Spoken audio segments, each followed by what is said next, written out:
Hey everyone, so in today's blog, we are going to be talking about those really tough decisions that we have to make in life and how to make the decision that would be in your highest good, easiest path. So tough decisions usually feel tough because what I call there's a fork in the road. And what this means is that you can go one way or the other. The reason it feels tough is because a lot of confusion is created from the external world. So when I say external world, what I mean is the confusion will be created by your family, by your bosses, by your teachers. Everybody that is outside of your essence, your being, is going to create confusion and probably have a lot of influence on the decision that you make. So how can you get out of this confusion and really make this decision in a way where your spirit complex, your essence comes out, and it really is at the end, in a year or 2 years, it benefits you and it elevates you to the next level. So the first thing you want to do is you want to recognize the confusion and where it's being created. And this just takes awareness, right? Like, you have to be real raw, real honest with yourself, and you begin to say, okay, so my family is creating confusion in this decision in this way. And you don't have to say it to anybody. You just write it in your journal. My spouse is creating confusion in this way. And you just start keeping a log of where it's muddled, why this confusion is this decision is in confusion at the moment. That's the hard part, right? That's what makes this decision hard, is because you fall into other people's plans, other people's perceptions, or other people's fears of what might go wrong if you do make this decision that may essentially be what you've always wanted to do. So remember, the feeling of hard is because of the confusion created from the external world. So once you recognize the confusion, part 2 is actually kind of fun. You let everything go and you just kind of now listen to your essence. How do you listen to your spirit? How do you listen to what joy is? How do you listen to joy, right? Like, how do you listen to excitement? How do you listen to that feeling of happiness when it's still in the future?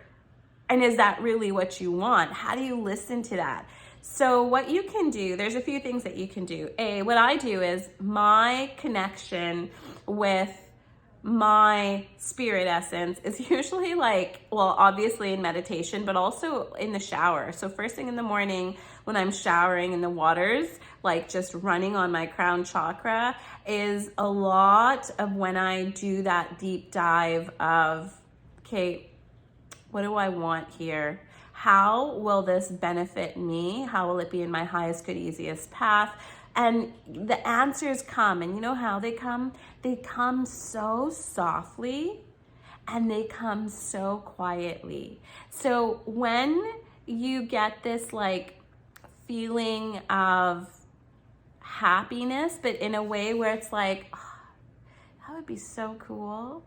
So do you see how that feeling of happiness and that wonder that comes with it, where you think, oh, that would be so cool? It's more inquisitive. That is usually your spirit complex. Your spirit will never shout at you. Your spirit's never going to be like, yeah, that's what I want. Even if it feels happy, even if it's joyous, your spirit will, that's your ego. When you go over into anything overjoyed, over excitement, overly angry, any of that is your ego. So that's a really good tip. If you remember that, even when you're overjoyed about something, that could be your ego. So start watching for those signs. And the way I did that was I knew when I was super overjoyed about something that it was my ego if immediately after I felt fear.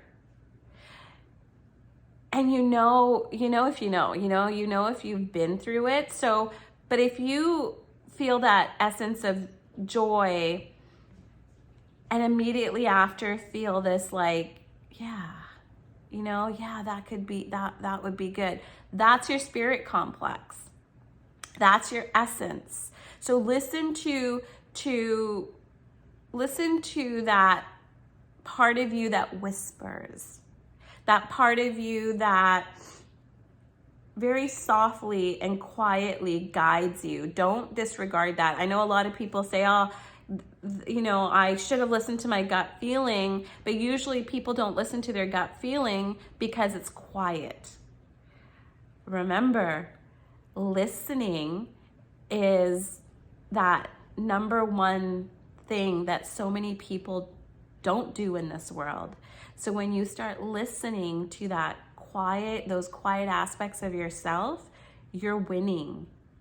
And then you will also begin to listen to other people more. So that's basically it. When you need to make these hard decisions in life, just know that that confusion has been created already, and it's usually from the external world. And to make that decision, really get into the core essence and listen to the whispers and the wonder that comes out of your body and into your mind. So out of the heart into your mind. Listen to those parts of yourself. And where did they come from?